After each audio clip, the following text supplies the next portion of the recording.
All right, welcome to TIL Talks with Chris White, where we talk TILs, tumor infiltrating lymphocytes, and all advanced cell and gene therapies, both with patients and caregivers, along with industry leaders. Let's get going. As a reminder, I am not a medical professional or medical expert.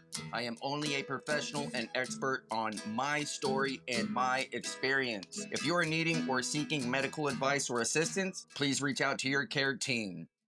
And we are up. Welcome back, everybody, to Till Talks with Chris White. I want to welcome back my guest for the third time, Dr. John Powderly from Carolina BioOncology and BioCytics. Everybody, thank you so much for tuning in. John, thank you so much for coming on. And as always, let's get going.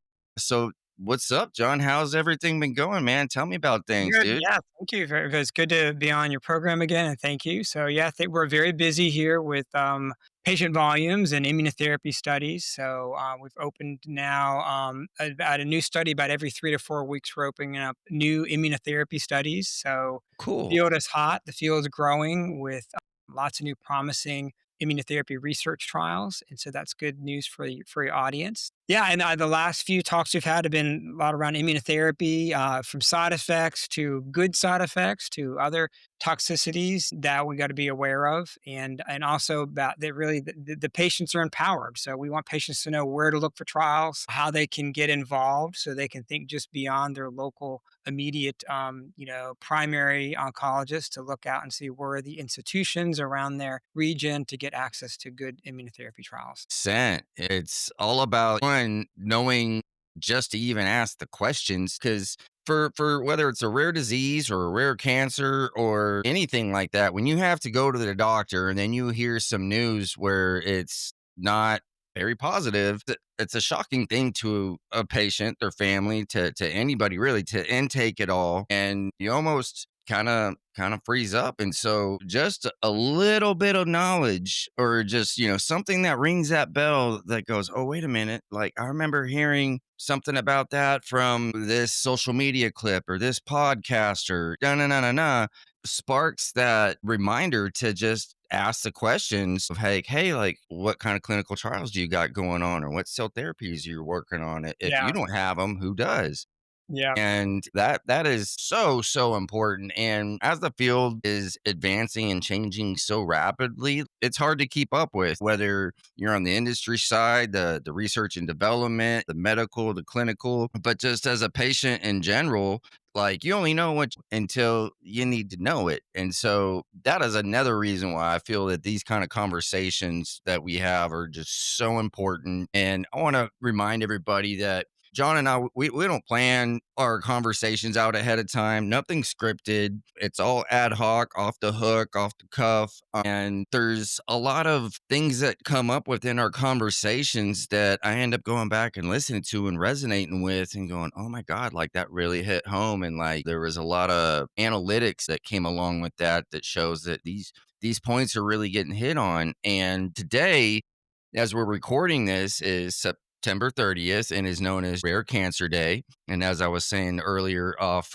camera, I'm an ultra rare cancer survivor. And the odds of getting the type of cancer that I had is 2.1 per million just for mucosal melanoma. And out of the subtypes of mucosal melanoma, you can get it in the head and neck, which is 50% of mucosal melanoma. That's sinonasal, usually a polyp in the nostril or somewhere around there. You have ocular and uveal, which is within the tear ducts, eye ducts, and like we said, anywhere where you have a mucous membrane. But anorectal mucosal melanoma, which makes up about 25% or so of mucosal melanoma, is extremely rare, and the average age to get that diagnosis is age 70, and I was 36 at the time. So just the rareness factor keeps on coming down and down. And when we were talking on our last conversation last month, we started to get into and talk about our food system and the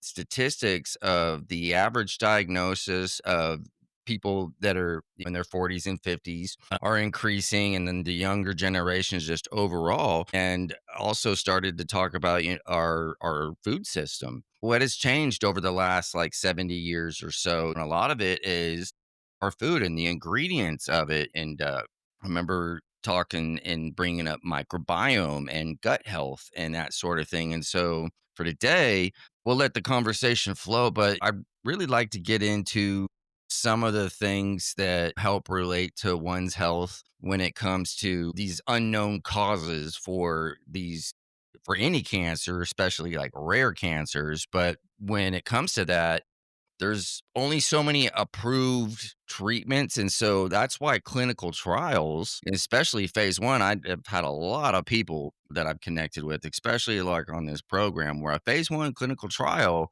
was their end game and was the key. And so, I know I just kinda went on a little tangent about that, but I wanna definitely hear you weigh in on your thoughts on all of this, Yeah, no, and there's definitely so just in the scientific literature, as we see, and these patients ask all the time, "What can I eat? What can I do better?" And you tell them what we're reading in the literature that we're seeing amongst the physician conferences and the big SITCs and the big ASCOs are bearing this out. And a couple of the themes that we're seeing that patients should know about is yes, an abnormal gut microbiome does seem to cause a lot of issues that when you are on chemotherapy, the chemotherapy can affect the lining of your gut. Right, all those little Mhm, microvilli that absorb nutrients, and that gets sloughed off slowly, was what few cell layers at a time. It gets thinner and thinner, and the gut microbiome, the gut itself, is like tissue paper thin after many rounds of chemo. And then, so when it's tissue paper thin, you can't absorb nutrients, and then kinda washes out, how it goes in, goes out, when they eat bad foods, meaning like the American diet, greasy fried foods, that will cause bloating, processed, processed frozen. foods, the bowels don't move, they get constipated, and that leads to a very abnormal gut microbiome. And when you have an abnormal gut microbiome, we tell patients, and now this is borne out in the literature and a lot of the evidence, that if there's inflammation in the gut from dysbiosis, which is abnormal, you know, healthy gut just being abnormal, the lining of the GI tract is messed up, that will distract the immune system. Instead of fighting the cancer, it's trying to heal the gut. And so it's definitely, we tell our cancer patients when they're on immunotherapy and they're getting off their old fashioned 1980s chemo and their gut slowly heals, which may take many months to grow the full lining of the GI tract back. We tell them how to eat healthy. Usually it's the spouse asking the question, what can he eat? He doesn't like his favorite foods. I'm like, okay, first of all, Yeah, dear yeah. spouse, no guilt trip. We know cancer patients are sick. They don't have a poor appetite. They don't like any foods. The smell of foods make them nauseated. They can't eat a full meal. So first thing we It's hard to describe, and you just hit that nail on the head right there. When you're sick like that, it's you wanna eat, but nothing really sounds good, and it's hard to put anything down. So the first dynamic we often see, this is stage 4 cancer patients, or really any cancer patient, once you're on like 4 or 5 months of chemo, you can relate.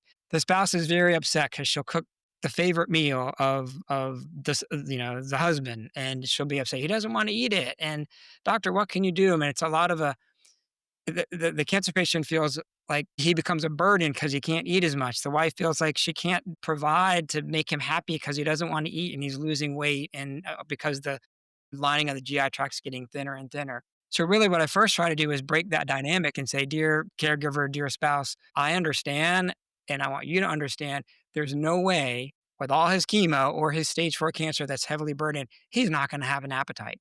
He's not going to sit down and eat a whole meal. He's not going to want his favorite foods and be able to do that. But what he can do, or she, if it's the husband being the doting, good spouse trying to help, what he can do or she can do is have small supplements throughout the day to help get nutrition in that's easy to absorb and easy to digest. Like, are you talking about, like, those Ensure drinks A or little bit. something So like the insert that? is like typical American Anything that's corporate. They're got going to package it. protein Yeah, you that don't you have to can pay drink? $4 for an Ensure. Okay, okay, If you really need something quick on the way home and you need to get a case of Ensure, that is good. But some okay. simple things that you can do that are very affordable is just getting some ice cream, a little bit of ice cream, and some whey powder, and then your favorite fruit. And that right there, fruit, whey powder, and an ice cream, So if that someone is just goes to a smoothie shop and they're like, "Hey, I need to get calories, I need to get protein, and I they need to can be do able that to on the way drink it." home. But if they want to just keep some ice cream, favorite fruit, and the nice thing about dairy products generally, they are cold and soothing, and they're alkaline, and the lipids will coat the stomach. So if you have chronic gastritis, that's easy for It's easy to go metastatic down prostate. the esophagus and into the system Things without that are having to cold, expel effort of chewing and yeah, and things that are cold are they almost quiesce. They really quell any nausea. So cold milkshake, just every 30 minutes, go in and have a little sip of it, and that will really get people through a real low point where they're not eating much of anything. You do that smoothie milkshakes for a few days and supplement with low sugar sports and electrolytes. They now make gluten. electrolytes is key. Glutamine is an easy additive that's you can get at nutrition shops. Glutamine powder it's pure amino acid. Glutamine, there's 20 amino acids, and glutamine is the only one God gave us, made that is gets absorbed across the GI tract without needing an active pump mechanism, meaning it doesn't need active transport in through the gut into your body. So if you're really sick, like burn victims, and they can't get nutrition in, glutamine is a good supplement. So a lot of the bodybuilders will take glutamine. So for cancer patients who are malnourished and are getting behind on their nourishment, and we can see their albumin dropping, their protein dropping, they're losing muscle mass. The spouse is upset. He doesn't eat his favorite food. I'm like, okay, milkshakes, whey powder, supplement with some glutamine and some a little bit of sports drinks. That'll get you started right there. And then the easiest foods to digest for stage 4 cancer patients are going to be scrambled eggs, plenty of protein there, easy to go down. And then you want foods that will give your bowels something with a gentle fiber so the healthy bacteria can stick to it. If you don't have fiber, if you're just on the I American, remember being told, like, kinda lay off the salads and the foliage because it too doesn't much, too much, digest too much. as it should, and it would just Those mess are hard. things up. Roughage, yeah, Yeah, the roughage is roughage, good for yes. fiber, but roughage is not good if you've especially a GI cancer and you have little kinks in your bowel and you try to think, "Oh, I'm gonna have a high fiber diet and roughage." No, that's gonna cause a kink or a scrape and it's gonna cause you issues. But what is gentle foods with good fiber that are easy to digest are foods with pectin, Pectin. And pectin is like in a lot of natural fruits, bananas, oatmeal, natural grains that are easy and they will give your stools some bulk and be easy to digest. I wanted to ask because I'm sure I've mentioned this before, but when I was going through my colitis bout and, when I was on, like, my 3rd relapse and I had to make my own taper program and had the TPN and all that, I was living with my dad and my bonus mom, and I was eating literally probably a dozen to a dozen and a half scrambled eggs, to start the day, along with like a whole deal of like orange Danish rolls. But the way my bonus mom, Burley, as I call her, she made these scrambled eggs just so delicious. Like I could just like inhale them Yeah, almost. But I knew I was getting the protein, and I mean, like, I craved them and right. everything, and so, eggs as a whole, you got your cholesterol, you get protein, and I wasn't, like, super picky about where they came from. I needed to eat, and I needed nutrients, but for the way that they're prepared, because you can make eggs in so many different ways, but the way that they were prepared, like, scrambled wise, with a little bit of butter, they just tasted so good, and I was able to, like, get it in. And that was kinda like how I would jumpstart my metabolism every day and get at least the minimal amount of nutrients and protein and everything I needed for the day. But I mean, I remember saying I'd lost like 30 pounds in 30 days and I had no appetite, but I found something, which was these scrambled eggs that she made, that I was just like, Uh-huh. oh my God, like this is the best thing ever. Good that's got eggs in it is French toast. So French Oh my toast, God, that's my you get the fiber, you get bread that binds up the gastric acids, the bile acids, That is actually my favorite food ever as a kid when they'd be like, "Hey, French it's your birthday. toast. What do you want for dinner?" I'd be like, "French toast."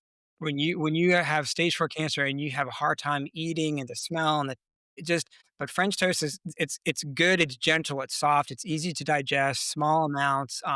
then the other foods that will bind and absorb the acids, and give the stool a little bit of form and bulk and prevent too much bloating and gas are baked potatoes. Nothing fried, not fried potatoes, nothing greasy, but just baked potatoes are really good for those patients that have Just as Autism. is, or what about putting all the toppings and dressings? How you get a loaded baked potato? Trap is the first thing we tell our patients is this is hard, very hard for them to do, but really avoid the typical American diet that's everything's greasy or fried. Don't just cut that out because the grease and fried things, too much oily like pizza is grease and with that, it will erode the natural mucin of the of mucous membranes, the whole GI, it'll erode it, and then you get your tissue paper thin mouth is has no coating left, and you can get ulcers and gastritis and enteritis. And so, really, they have to cut that. It's hard. It is because, Yeah, yeah, when you're used to eating certain foods and, to me, pizza is a food group. I kinda somewhat grew up on it. Like, I like to consider myself a pizza connoisseur. But, to realize, like, wait a minute, you just hit a total point on that, which is, yeah, like, it all the grease and everything that does play an effect on your gut as the after effect, like, it can lead to some serious things, especially when you're trying to get your whole immune system in a healthy spot to where the medications you're taking all interact with each other correctively, and it's a difficult thing to kinda intake and to ingest, but it's super important. yeah, yeah. No grease. So we tell them they can have baked, broiled, steamed, grilled, but not a lot of grease or oil, and or the fryer. Now you have the dry fryer, the air fryer, like those Yeah, things are easier to digest and absorb without the grease. gotcha. So I come up with a frequently asked questions PDF thing that I can post yeah, up because I get asked about this a lot, like, 1, foods, and then 2, like, what kinda supplements, and, I started taking glucosamine and turmeric a couple years ago because of the avian necrosis, and recently it was brought to my attention, I'm like, "Am I taking any, vitamin B or vitamin D, like, yeah, supplements?" And I was like, "No, I'm not," and so I went and picked up some recently, and it's hard to unless you have the appropriate, like, really good grocery shopping skills yeah, to know what to get, and then once you get it, like, how to prepare it and yeah. everything. So on that note with supplements, this is the common some of the things we when we see patients and they're getting teed up for a study and we tell them avoid the grease, avoid all carbonation, that'll take chrome right off a car. And then a lot of these patients are on 5, 6 different supplements. And so there's a little bit of tough love. We say, okay, we know your family loves you. You got cousins, everybody's sending you herbs from China, Yeah, mushrooms from India, Cherokee Indian stuff, and ivermectin bottles. And we're like, okay, hold the phone. If you're going to go on a research trial and this is a big deal, we can't have anything interacting with the study drug that might either promote inflammation abnormally or interfere with the metabolism of study drugs. So we kind of be a 100%. purist. And I say Yeah, the way the FDA wants us to know, even if you're on an over the counter drug, we can trace it and track it to a just to know CVS. what's in your system and see if that might have Bingo. played a role in the benefit or not So we're of like the multivitamins, overall. fine. Yeah, Vitamin B complex is fine. That helps nerve endings heal. Anybody that's got neuropathy from old chemo, B complex is good. But okay. we typically tell them don't do a big spoon of like herbs and big hyper physiologic doses just because that can alter. They're like, oh, turkey tail mushroom is supposed to boost my immune system and turmeric and all these other. I'm like, yeah, it will boost your immune system. Let me tell you, you will get some inflammation in your gut. And when you're on immunotherapy, it will get amplified. So is that what you want? Yeah. And we don't want you to have You just like you can't inhale smoke into your lungs on immunotherapy. No campfires, we no were talking about that on the fireworks, last convo. none of Yeah. that. So we have to keep people out of an itis. And so same with the gut. So a lot of weaning off of the American diet, healthy foods, diverse noodles and rice are good to digest. Just don't pile on all the greasy, salty stuff. I've been researching and just generally overall looking a lot more into the Mediterranean diet. Yeah. Yeah. Like, it's extremely healthy. In fact, there's a lot of products or foods that we have in our country that are illegal throughout the rest of the world because of the ingredients that are within there. And, Yeah. I become so much more cognizant of reading labels. And, for example, like bread, we should only have like 4 ingredients. And if it's got like a slew of lists and it takes you 2 minutes to read what all is in there, like, Yeah. is it really good for you? Yeah, you don't get me started, like, so we now seeing all these tsunami of cancer cases and even younger people getting cancer and reading what's in the dyes, and there's just a lot of bad news in what is in the industry chemi Is that the one thing good the administration is doing is raising awareness about that. Couple of the scary facts that we've recently seen, and this is kind of one of the things I try to eat healthy. And I used to have whey powder and exercise and a little bit of creatine and glutamine after building stay in shape, mountain biking, and I was upset because I realized that one of my protein powders tasted so good. I was like, "This tastes good, protein powder." Whatever. Why does it taste so good? Then I realized a month later it had sucralose in it. Sucralose. Yeah. And you think, okay, sucralose sounds so benign. It sounds so natural, but no, That's a sugar, isn't it? it's a synthetic sugar made with a chemical process synthetically, not a natural sugar. The problem is, and most Americans don't know this, is when it gets metabolized by the human body and gets processed and metabolized, the derivatives, the sucralose acetate, which is a derivative as it gets broken down, those derivatives can be toxic and even cause DNA breakage. And that's been published in the medical journals and out of my alma mater, PubMed. Chapel Hill.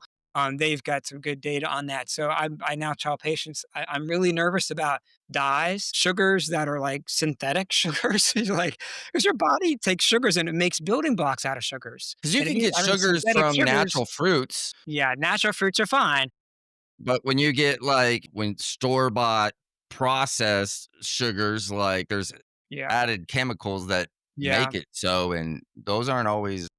So I really worry about that. We had a personal bad story. We had a rescue, pandemic. The kids get rescue dogs. We had a nice rescue Australian Shepherd. My daughters, they adored the dog. I like the dog. I'm not a dog person, but I like this dog.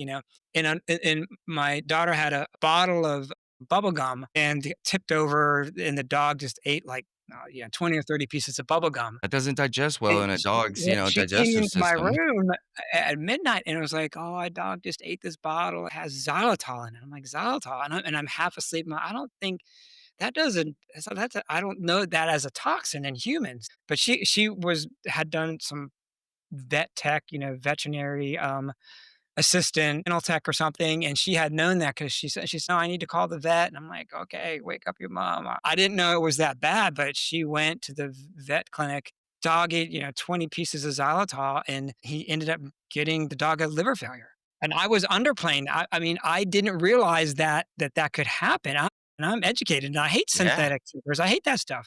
But I didn't even realize in the middle of the night that was a big deal.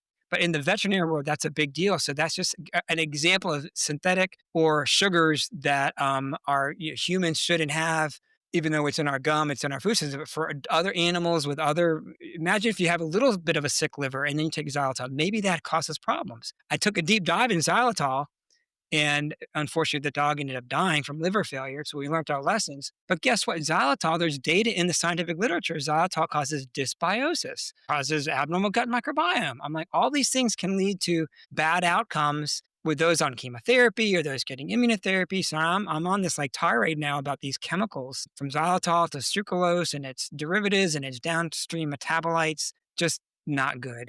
And so it turns out there are kids who are so upset their dog died from xylitol, they introduced a bill into Congress about like awareness and get xylitol out of the food chain. So I'm like, what? Go, good for you, kids. And the bill hasn't Yeah. passed. But I mean, there's one thing everybody can agree about: that we shouldn't let people's COVID pet dogs die from xylitol because it's in every gum, it's in everything. So you can't even go to the grocery store and get a pack of gum without xylitol in it. That's a joke. So my wife and I have to go and find, oh, where's the old fashioned gum, the old Wrigley's that they don't even make it anymore. The old Yeah, gum that with just doesn't a have salt. simple It's the gum. products without all this Yeah, just added stuff like, that's come over the chew it up. years with flavors and. So difficult to just get the right. We order it, so we have non-xylitol gum, but you got to special order it, online. So yeah, so that's what's going on. I think those kinds of things are happening in the background, unfortunately, especially with the dyes. We don't like dyes. I just So, and some patients like, oh,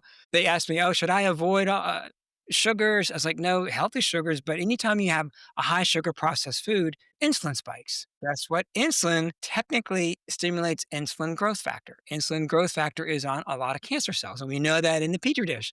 A lot of the drugs in development are now targeting insulin growth factor families, growth of insulin and its other evolutionary other versions of it. But one of the side effects is insulin blockade. So it just shows, I think, too much sugar obesity is linked to cancer. And certainly, if your immune system is living in a high sugar environment, it doesn't work good. It gets all glycosylated and that slows it down. So, just another lesson there. If you're going to have cancer, avoid processed high sugars, greasy, fried, dyed foods. Eat organically. I think that's good. And then the other thing in the literature now is exercise, exercise, exercise. Unbelievable how Keep the important. body in motion stays in motion, right? Like, so, and I'm like, yeah, try to live healthy. Doctors try to be somewhat healthy. He's busy as heck. Don't have time for golf. So what can you do? A little bit of exercise. So, but these presentations now in the scientific literature, if you just exercise like 4 or 5 times a week, your outcome, your survival is like 30% better. Survival. And that's as good as many study drugs. That's as good as old fashioned chemo. That's like Yeah. huge. You can put your fingers through the survival curve, like of how much of an improvement just exercise has in cancer patients. And that was all done within the trenches, academic researchers, big collaborative networks, making these good controlled clinical trials and very impressive. So now we tell all of our patients, you got to have a steady, each time I want you to come back to the next visit, having walked further. I want to see your resting heart rate get lower and lower because you're getting stamina, you're getting your muscle mass back. One of the things that I was real cognizant about doing, and it wasn't because of like the health related results, but it was more of like I didn't want like the pity party kind of a thing. But when I was in active treatment and doing systemic therapies, I would try to schedule it either in the first thing of the day or at the end of the day. And if I scheduled it in the first thing of the day, then I would go to work afterwards and or the end of the day. But my work wasn't like a desk job. I was actively like in and out of my truck and I was walking houses. And so I wasn't necessarily doing I wasn't like going to the gym and doing any specific workouts, but I was, I guess you could say, like getting my steps in as much as I could. And, some movement is better than none to where I was offered and even tried it for like a day there. My employer wanted me to try to still be like of service to my company, but do it like within the office environment. And just it drove me nuts. I couldn't stand staying still. And over the last couple of years since I've left the professional world of being a W-2 employee and I'm trying to do what I'm doing now, I noticed that there's a difference when my calendar's busy and I'm at conferences and traveling and doing stuff like just when I'm constantly moving, especially when you're at a conference and you're walking from one area to the next, one exhibit hall to the next, and you're stay moving, you're staying active. Generally, mentally, one feel better, but two, that results in your physicality of feeling better. And I was speaking, one of my first guests I had with this, who was in the same clinical trial program, who had the same diagnosis and all that, out of Colorado. He was telling me, I think he had like an exercise bike in his hospital, or that he was able to still access while he was Yeah. admitted for the couple of weeks. But They the did it in the bone importance marrow of transplant units. Yeah. yeah, the Yeah. importance of continuing to Reclining move, and bike. I was constantly encouraged, at least daily, if not multiple times a day, to get up and I would grab like the pole that had all my IV things connected Yeah. to me, and I would walk up and down the halls and stuff and get as much movement as I can, have Yeah. people come with me and stuff. But like the stagnation of just not moving, it's until you don't do it for a while, you don't really realize that how important it is to keep your body moving. It Yeah. affects everything, like Yeah. your muscles, your metabolism, your appetite, your energy, like Yeah. your sleep. Like there's just this chain effect. And Yeah. so I really wish that there was a more specific study about what it is I did and when I did it as I was going through all of my treatment. But I really strongly believe that still trying to work when I could work, and all the different miscellaneous activities I was able to do did contribute to my survival. I mean, can't really necessarily prove it now, but I really do feel. And then also the my eating habits changed as I got out of the hospital in 2020, and it wasn't like a snap of the finger over the night thing, but Yeah, in the yeah. last couple of years, I'm definitely way more cognizant about what I put in my body and how I grocery shop. And I used to be a very frequent drive-through person, and definitely not anymore. Like the frozen food section I was very familiar with, and I don't even couldn't even tell you where it is anymore because Yeah. I don't buy anything from there unless it's like frozen vegetables or frozen fruits. Hey, what I'm afraid of, like, this is really bad, but it's so true, but it's so true, I don't know if I should even, like, cry about it, but the microplastics, Oh my god. I feel horrible that I would for years, I would just buy plastic bottles thinking they were safe, and my I'm wife, still guilty of it. "Don't microwave this plastic." I was like, "I don't think that matters," but now Well, I don't microwave anything plastic, but I'm still guilty of buying the plastic bottled there's water. there's microplastics now in umbilical cord blood of, like, In the cord blood? baby, yeah, in cord blood, they're do Oh, and it's, no. like, lots of it, and in placental tissue, so it's in the environment so much. It's now they're finding it at animal kingdom in the bottom of the ocean, that the animal kingdom that's, like, There's so much plastic in the ocean, it's stupid, and it's so sad, man. there It hasn't breaks yet my been heart. a direct link of microplastics to cancer, but most scientists can think of the chronic inflammation over antigen stimulation, proliferation of like epithelial lining of the GI tract and foreign bodies. Like, just that's how basically mesothelioma starts. Mesothelioma is, oh, you inhale asbestosis. It's chronic inflammation for decades and decades. That's where the talc powder, it's chronic And inflammation. remind me, mesothelioma, that's a blood cancer, is that The correct? mesothelioma, it's a, technically it's a sarcoma because it's not Okay. an epithelial lining, nor is it a liquid tumor like leukemia lymphoma. It's in the middle, it's mesenchymal. It's the pleural lining. When 50 years ago, when people were around asbestosis, they inhaled it, the firefighters, people that worked on, Is buildings, there construction. is there cell therapy treatments for that, like TILs or CAR T? Do they We actually published, I think I was the first author on a PD-1 antibody, scientific name's avelumab, PD-1 antibody so, with there is mesothelioma, and it worked. immunotherapy. It worked good for mesothelioma, and so that's one of the treatments. We had patients benefit, Beautiful. but those were environmental toxins. I guess you don't think asbestosis, it's in the So environment. I think it's even natural. yeah, older One of buildings, like, it that was a gets in the thing. yep, it gets inhaled and goes all the way to the very most outer part of your periphery of your lung, and it's that chronic inflammation that causes the start of a mesothelioma cancer. So you can almost make these indirect comparisons with microplastics in the human body for decades. That chronic healing, proliferation of the lining, that could be in the future causing, maybe that's one of the causes of why we're seeing a rise in GI cancers. Although no hardcore link has been made, but that's what I worry about. So It I would don't need even more want to have, look at this. studies I'm and drinking from, everything now is metal or yeah, glass. And I get that's the water filters, the highest filtration water filters, the best one. I need to increase and improve upon that with the Yeah, filter yeah, changing and yeah. everything, but So 100%. yeah.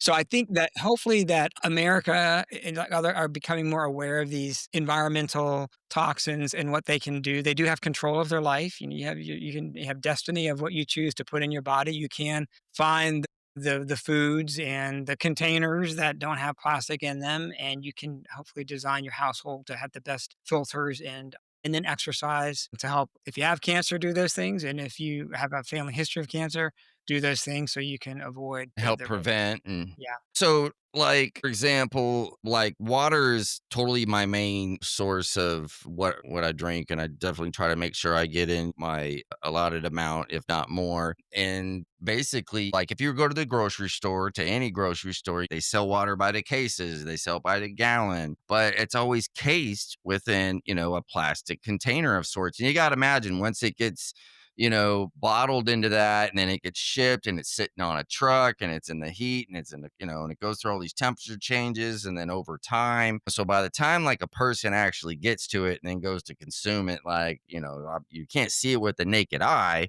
how much, from that bottle might have like flaked off into the actual water. But if you're getting your main water source from your house, say like through your fridge or your sink, but then you have like I forget even what the names of them are, but to where you can take your tap water and and you put it in the deal and it filters itself, and then you can keep it in your fridge. I mean, that's probably one of the best and like healthiest ways to drink water. And then when you go to pour it into a container to drink, like a non-plastic container, like you said, like whether it's either preferably glass and or a metal would be the preferred deal. So that way, like whether it's in heat or in an environment to where there's not gonna have the possibility for the plastics to flake off into it.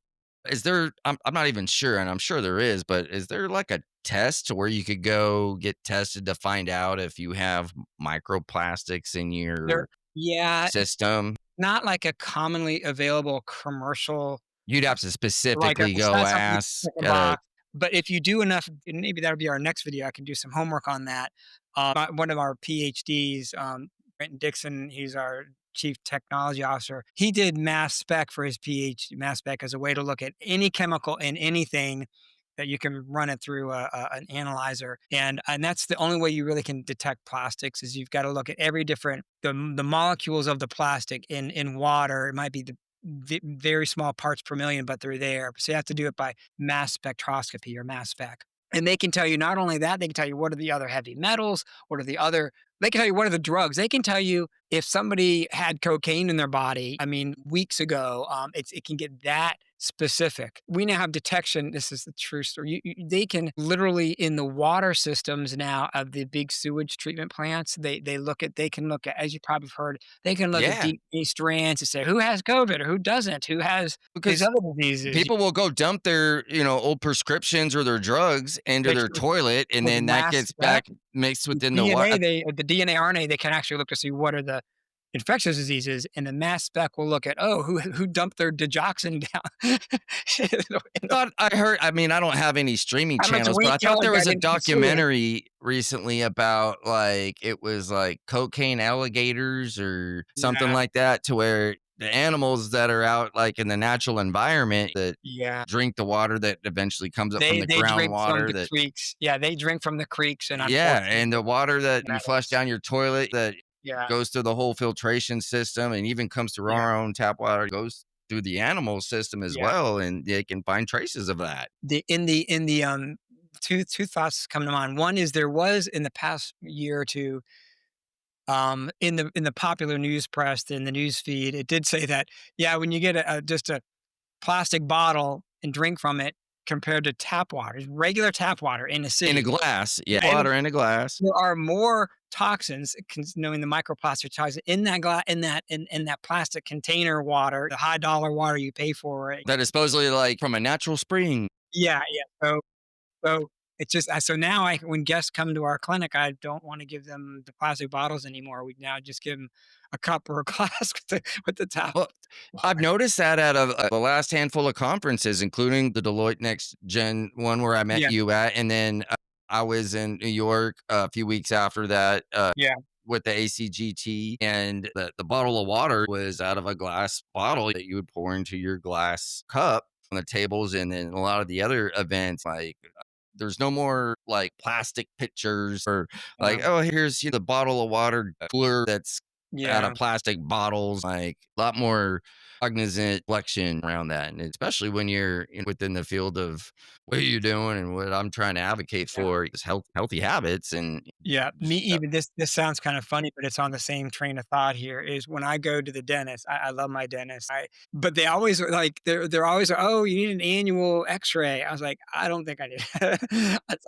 I don't want X-rays unless you feel like you have something that's wrong and you're like, hey, I unless need there's to get something really confirmation. bad, I just don't want the radiation. I just know. Well, like how much can a person really take? Because I had to write it down and over just the course of my cancer diagnosis from 2018, I have had 6 PET CTs. I've had over 30 some odd brain MRIs with and without contrast. I've had over 30 some odd chest, abdomen, and pelvis CT scans. A similar amount of CTs of head and neck with and without contrast. I've had a handful of CTs and MRI specifically just for my hips because of that AVN necrosis. A handful of X-rays in and out in between, and when you add it all up, I easily say like I've definitely had over 100 scans within the last half dozen years or so, and Some I don't think they can be that good. I mean, I'm still here. You it's tough because you need to have imaging to make sure your cancer is not relapsing. If you have like a solitary tumor, it's oligometastatic, they might be able to resect it, so we'd wanna catch it early, Yeah. and you can't really get an MRI of the lung because MRIs don't work good No, when so they need to do a CT if they know it's already there, like, because I was asking that, like, when you first get diagnosed, they do a PET scan just to see where the uptake is, just so they can kinda know, and then once they know the area of the body where it's kinda at, the CTs are more accurate correct, because 'cause yeah, they're able to go and into the slices and stuff, and when you go to the dentist, supposed to go, I guess, twice a year for a cleaning, but they recommend that once a year, they do X-rays just to yeah, double check if you have any yeah, cavities or not. yeah.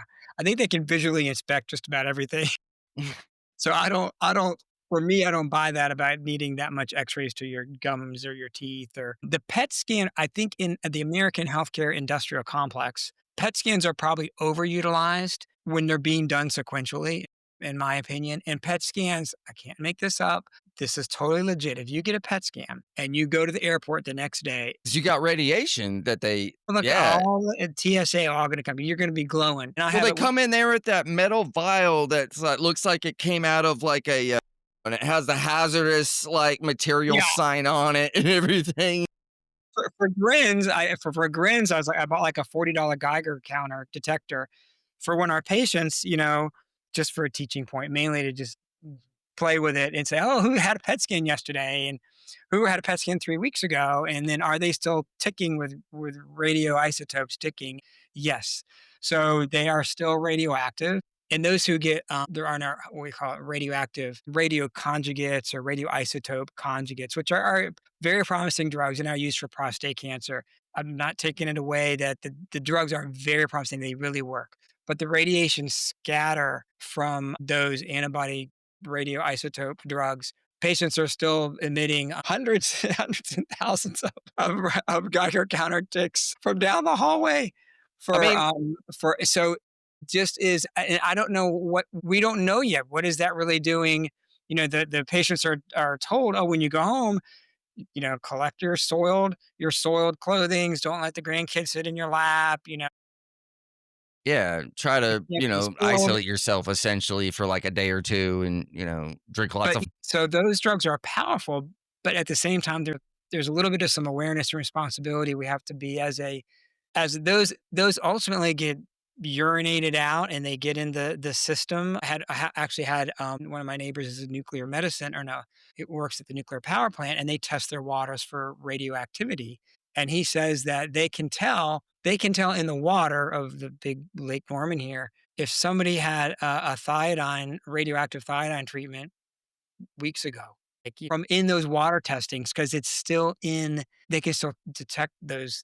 I'm saying, oh, and I told him, I said, you're going to start seeing a lot more of all these other radioactive heavy metals that are now being used for all kinds of medical treatments. That's going to be showing up in your mass spec in the water downstream, because ultimately those still get into the environment. They still get in that sorts of totally makes things that, sense. as wonderful as those drugs get prostate cancer patients out of a cancer pain crisis and the PSA comes down and those drugs have activity, they also have some environmental effects that we're going to end up having to deal with in knowing what do we do with this? What precautions do people now start having? Not only do they have a water barrier for their filtration, do they start looking at Geiger counters in their water Yeah. stream? Is there like you can go to the drugstore that'll be like a on a end cap where it'd be like, hey, like you're buying like bandages or something, but here get a Geiger counter just to Yeah, kind of see like how radioactive you may or may not be. yeah, Like I kind of wonder that myself because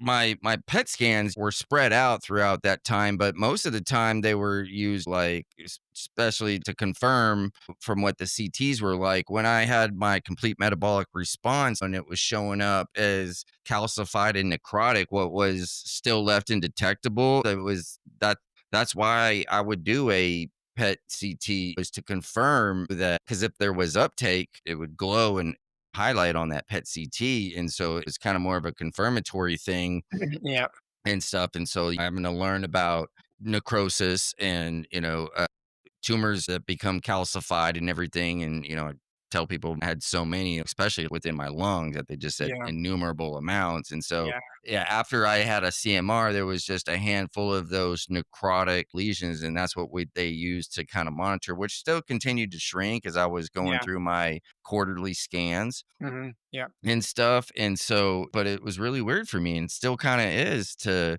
go from scanning like at least 4 times a year to down to like twice a year. That's good. And it's always kind of like in the back of my mind, just a little bit, but You're I you're you're very lucky, complete remission, durable remission. So that brings up a question maybe for you. Is a lot of our patients have scan anxiety. anxiety. Yes, It's that's a debilitating. real. Every 3 months, it's very real, and the spouses have a hard time. The caregivers are have a hard time with that. Like my spouse, the scans 3 weeks away in the future, and then the next 3 weeks is so much anxiety builds up, and they can't sleep, and they can't focus, they can't enjoy themselves, and these are real It's things with paralyzing. those. Yeah, 100%. Yes, sir. yeah, Especially when you're preparing for it, you're going into it, and then you're waiting not only for the results at the portal, but then also your follow-up appointment with your oncologist, your specialist, review both the report and the images and to also be able to understand. And that's why a lot of patients that I end up connecting with because when you visually look at a PET scan, it's easy to see the body and go, okay, here's what's at. But when you're looking at a CT scan, unless you understand like anatomy, you got to remember, okay, like it starts at the head, moves its way down, and this section is this, and these organs are that, and this is how you can tell if something's abnormal or not. But it's a total real thing, and when it comes to what cancer overall, there's I guess a handful of pillars being the obviously like the physical, the emotional, the mental, and the financial. Once you hear those words like you have cancer, like all of those pillars like will increase no matter what the end result is. They will always be more than they were before. And I'm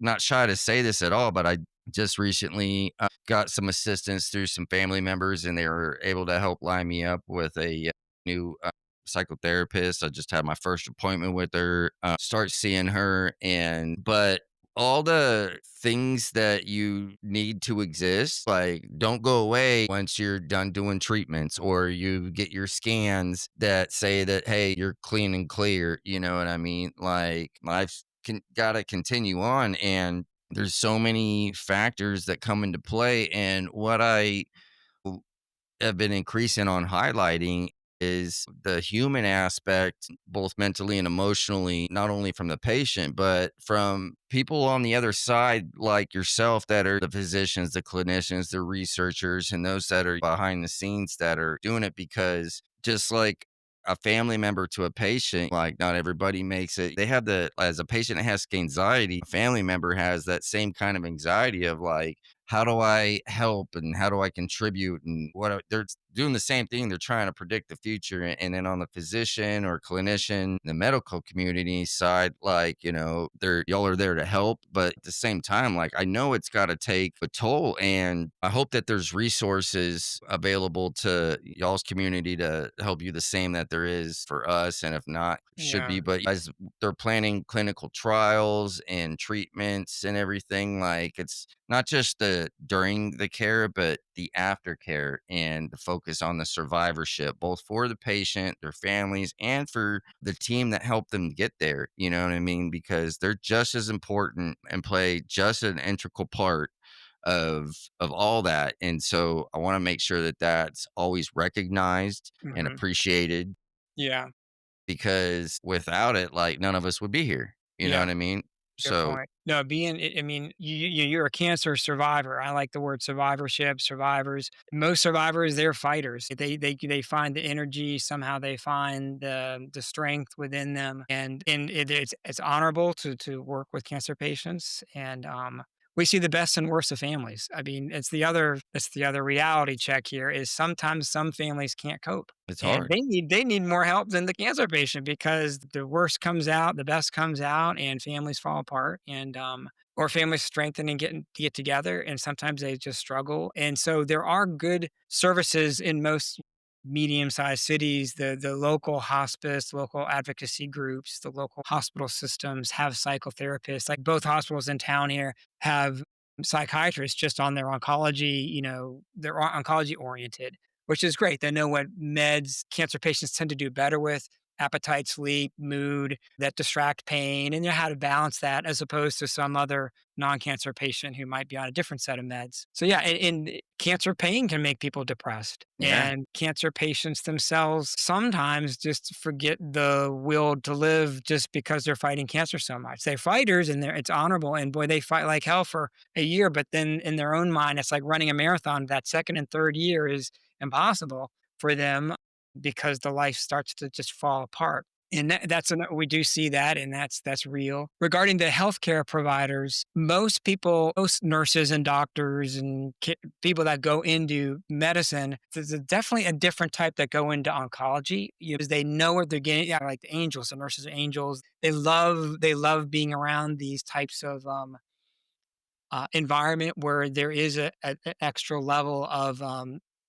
emotional support, spiritual needs. I like Yeah. science part. I'm like, hey, this is that biggest lofty scientific challenge to try to cure cancer. But it is definitely a different mini culture within medicine. And a lot of medicine is just a broken Yeah. industrial complex. But within that oncology space, it definitely is a premier group of people that are in it. The 1% of doctors want to be oncology docs, 1% of nurses want to do oncology. But when they're in it, they're golden. They're sold for life. They love it. They would never do anything different. Because of that cultural, spiritual, humanitarian, it's a pastoral calling, right? To do Yes. oncology. So it's a pastoral calling. So And it's one of those things to where it's like any job or anything, like getting into the industry in the medical oncology clinical settings, going into it, that there's gonna be the highs and the lows, and it becomes a part of it. And it's not meant for everybody, and you can really feel it as a patient when someone like truly cares about what they're doing. You can just feel it when you're talking to them. I mean, I can't even begin to start to talk about, like, especially like the nurses. You yeah, know what I mean? Because as a patient, you probably see them, more than you see anybody, because they're the ones that are coming in and checking your vitals and a lot of charting as the doctors are making their rounds and everything and stuff. And one of the things I was thinking, I was like, well, as new clinical trials are being thought of and like put into action, I would like to hope and assume that it eventually just become kind of standard. That I know that if requested upon, there is resources available, but to help make some of those things kind of more standard. Because for someone like myself, I knew that there was resources available, but I had to proactively ask for them. It yeah, wasn't really like reminded about what was available or how to access those and everything. And I always just assumed and thought that after I got done with treatment, I could just pick up where I left off before it all and just go back to life. And, yeah. I I didn't know what was going to be ahead of me or how it was all going to change or how everything I did prior to my clinical trial was gonna have a long-term effect on me. Yeah. So, like, I would love to see that there is either whether it's a counselor, a therapist, a psychiatrist, or whatever that would either be on staff or on contract or retainer that Yeah. has a background, not necessarily in the disease, but within the treatment of these cell therapies because they yes, they do take a toll, but the majority of them are considered these one-time treatments. Yeah. And Yeah. so, the understanding of the quality life that is results from that's why I'm always a proponent that clinical trials should not always be a last resort, and if you could get Yeah. to them That's sooner than true. later. Yeah. But I'm also a huge advocate for, like I was saying, the doctors and the medical community because if you can't get to the doctors in the hospital, they can't help you. And so you do what you got to do to survive. But I guess the question comes back and circles around to what does survivorship really mean? And it's all individualized and Sure. specific, but it hits heavy on today because today is Rare Cancer Survivor Day. It's now been 7 plus years since I've been diagnosed, and, for someone with my diagnosis, they don't make it that those numbers Yeah. aren't Yeah. good, Yeah. especially once you go from stage 3C to 4. My participation in clinical trial, that efficacy and those numbers and, just it reminds me, coming in October, my annual payment for my fertility preservation banking payment is due, and there's just so much, but I'm glad Yeah. you brought up the anxiety part Yeah. because that is across the board. Every patient can relate to and their families because they're right there next to them. And so I've said it before and I'll say it again. Bad as my diagnosis and my cancer was on me, it was probably just as bad, if not worse, on my family, my caregivers. And Yeah. my heart goes out to them, and I'm Yeah. so blessed for all of them and the love and the care and all of my doctors and all of the nurses in Yeah. all the settings, and even as we connected, I mean, I remember you telling me you were a student under Dr. Rosenberg at one point, correct? And it took over 4, almost 5 decades from the conception of that Yeah. treatment to finally get its approval, and Mhm. all of the work and the patience and everything that goes into it, I mean, it's a lot, but it's just to me, it's a major point and change in history, Yeah. which in years to come, people will look back like on these moments of, these things that have happened within this last decade with Mhm. immunotherapy and cell therapy and going from like the 70-year plus regimen of cut it out, get chemotherapy, do radiation to switching to using your body's own immune system and using your own Yeah. cells to combat whatever it was that made you sick to make you better. Yeah. And I got a lot of love and I got a lot of respect for the whole community Yeah. and just really stoked about the more I look into your organization and everything that y'all are doing. To be honest, man, I'm jealous of how busy you are in your calendar because I mean you're out there doing the work and it's taxing, man. And Yeah. Thank you. much Yeah. love and so much respect to you. Thank you. Yeah. I'm kind of a workaholic. A lot of the people in cancer research become the joy of trying to advance the science and help patients and seeing patients, those things will feed off each other. You end up becoming a workaholic. So I have to sometimes balance. So at least know how to remember to have other activities with my mountain bike or my camera or my cool Chinese drone that's probably going to be illegal soon. But regarding survivorship, so because you've done very well because you found a purpose, you're driven. A lot of cancer patients, they can't get over that hump. The depression's overwhelming. They don't reach out to the typical male doesn't reach out to his friends. They lose a lot of contacts. They don't want to go to support groups. The spouses feels like they can't talk about it and it's like a secret and they can't please their spouse because they don't have any taste buds left. So there's a lot of these dynamics that are definitely a pattern. And there's a dynamic of denial. That's the worst, where the spouse is like, "Oh, I'm going to keep working really hard because I got to pay the expensive cancer bills for my cancer patient family." and they just become detached. And that's not good either. They're in denial and total detachment. So the best way we try to address some of these dynamics as people come in and they're going to be experimented on for a trial. We're like, hey, this is the come to Jesus talk. You can't be in denial. You can't be a worrywart. You can't like be too doting that you have your own burden that he's not eating your meals. We have to kind of reset all those things and also encourage the patient to like find their purpose. And it's like, because sometimes that one spouse will be like, oh, he's too sick. He's got cancer. He can't clean the garage. I'm like, no, no, no, no, no.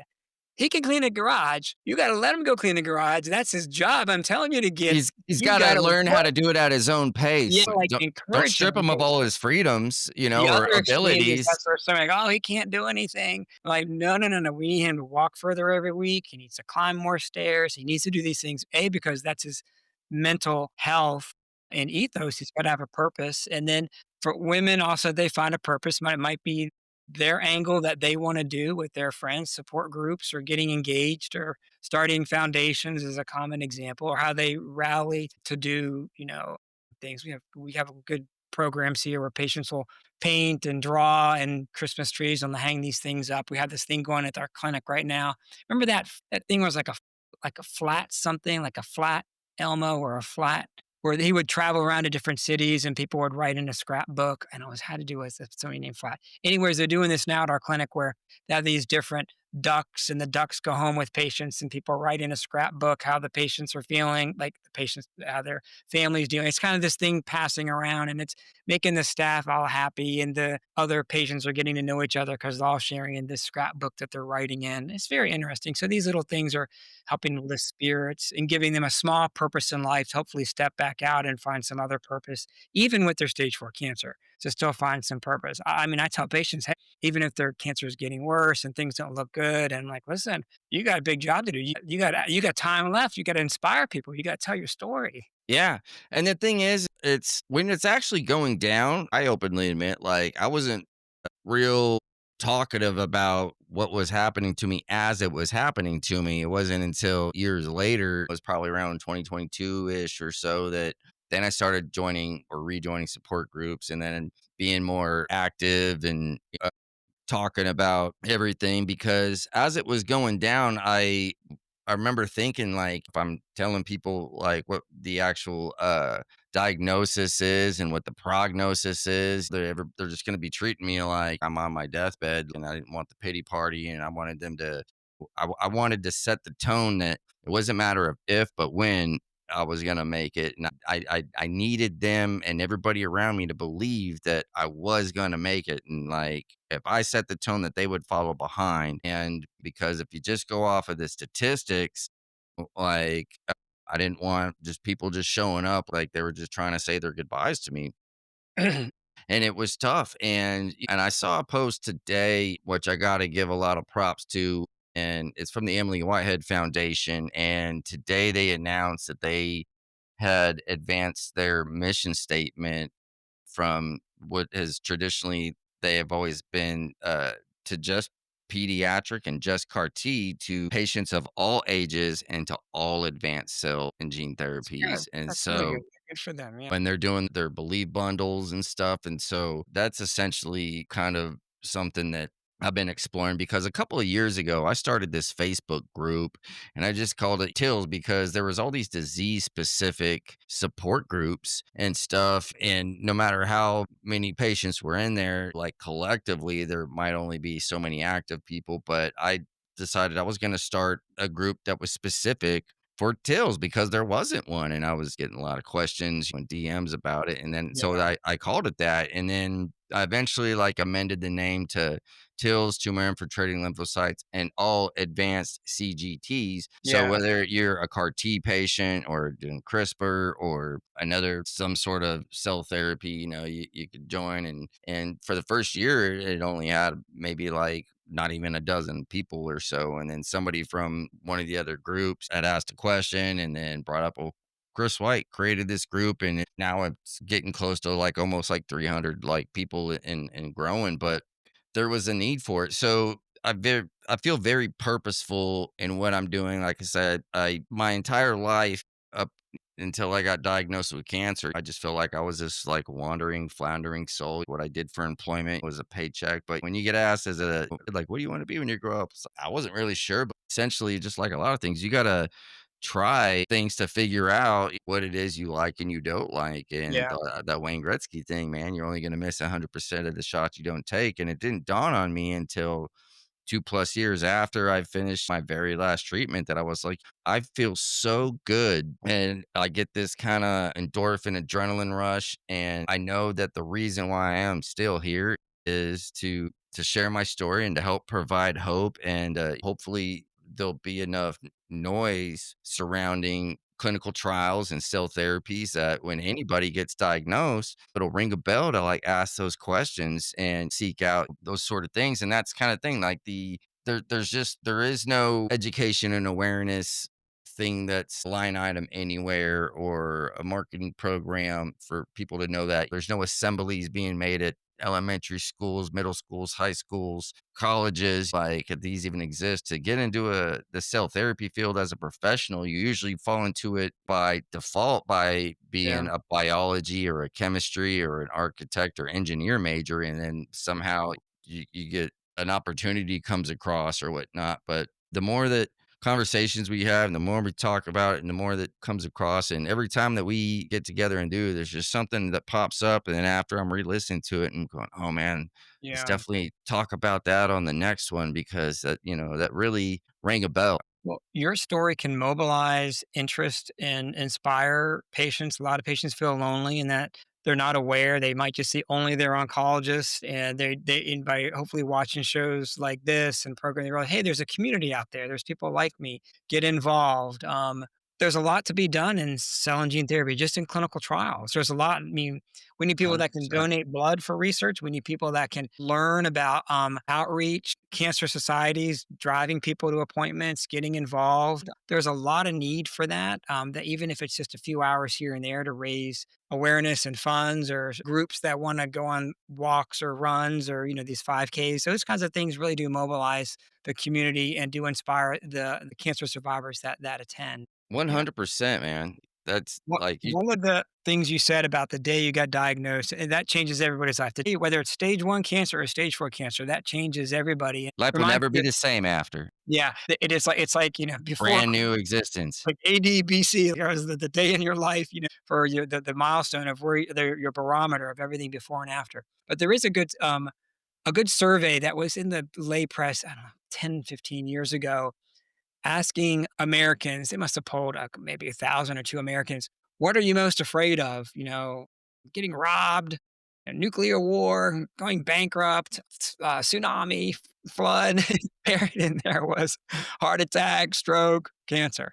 Cancer was always the number one thing that they were most afraid of ever in their whole life, above all the other nuclear war, everything All the else. unpredictable All, things that could yeah, happen without right. notice.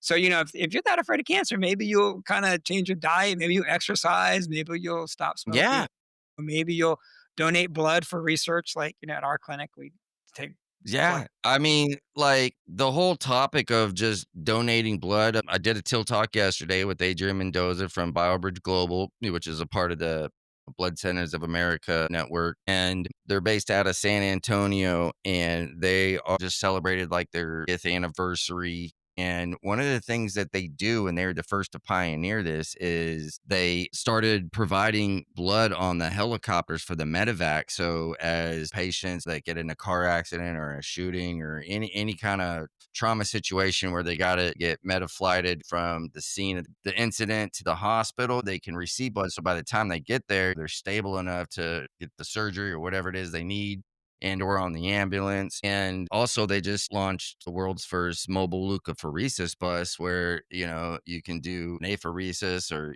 like if you're like a CAR T patient, you live in a Yeah, rural area and can't make it to a center. But the need for blood to donate from healthy donors, whether it's whole blood, platelets, yeah, or whatever, is always been there and will always be here. And, I'm O positive, yeah, yeah, which is, a very universal blood to donate, but as an ex stage 4 melanoma patient. It's kind of real controversial on whether Yeah. I'm able to donate or not, and this and that and everything. But when I was in the hospital for those 13 days, 12 nights doing my TIL therapy, I did need a blood Yeah, transfusion I believe me. during my lymphodepletion, and then I also needed another one during, I think it was after my second of the 6 IL-2 infusions. I became anemic from all the immunotherapy I did before I Yeah, did TIL. I needed iron or whatnot, but no matter who you are or where you live, like, to be able to participate and help within the community, a lot of times people, like, assume or will think to be able to contribute, you have to financially donate, but yeah, yeah, if you're can check all the boxes to where you yeah, qualify and can absolutely, yeah. donate blood, that doesn't cost a thing, you know what I It's a mean? good comeback. I give this as a good And comeback to anybody people can do it as because long as you can check I'm all like, the "Hey, boxes, nice you meeting can your donate young blood. your adult children. They're welcome to come anytime." And then say, "Hey, listen, I had to order a few transfusions for your dad a couple months ago. Can you do me a favor? Go to the community blood bank." That's always gonna be a need. And I tell patients they can tell their family that they need to go donate, and that helps get them more Yeah. engaged. I So mean, it's something is better than nothing, and that is something you can do. Even when I was in high school, I remember in the '90s yeah, because I graduated class of 2000. I remember I think you had to be like this was either in like 11th or 12th grade, but they would have blood drives at my school, and I remember thinking like, I get to get out of class for yeah, a little bit. I'd try to plan it like before lunch so I could have an yeah, extended lunch. I don't know or whatever with proper consent as long as you're healthy and obviously they go through a thorough checklist to make sure that like and they priorly test that you don't have any unknown pathogens or diseases and they obviously check you because they don't want to pass that on, but yeah, blood is something that everybody can do. Not everybody can financially go donate yeah, or do some of these other things. But if there's blood centers between Blood Centers of America, the ABC, and the Red Cross. I think those are like the top three throughout the country I think and that supply the entire country, both for clinical trial science research and for just general like hospital needs. I had Victoria Gray, who was the first CRISPR patient to be cured from sickle cell disease and be that did CRISPR, and tell me she was like almost lived in the hospital and was getting blood transfusions all the time. I mean, like, but long story short is, yeah, giving blood is always had a need and will always have a need. yeah, no, good point, good point. Well, listen, let me get winding down here. Yeah, But this has been great again, and yeah, keep thinking of some good ideas for the next talk next month. And I'm heading to Barcelona in a couple of weeks to do a big presentation. right We'll have some on. days about digital health, trying to fix the digital health cancer research embedding trials. So that's one of my other. Sounds cool. For everybody listening, thank you so much, and we'll see you on the next one. Take it easy. Peace. All right, that concludes today's episode of Till Talks with Chris White as we talk TILs, tumor infiltrating lymphocytes, and all advanced cell and gene therapies. As a reminder, I am not a medical professional or medical expert. I am only a professional and expert on my story and my experience. If you are needing or seeking medical advice or assistance, please reach out to your care team. I'd like to thank my guest today for joining me on Till Talks. To our listeners who have not yet done so already, please follow, comment, subscribe, share, and smash that like button. For more information about Till Talks and related resources, please visit www.tilltalks.com. I'm Chris White. As always, sending love to everybody. Peace.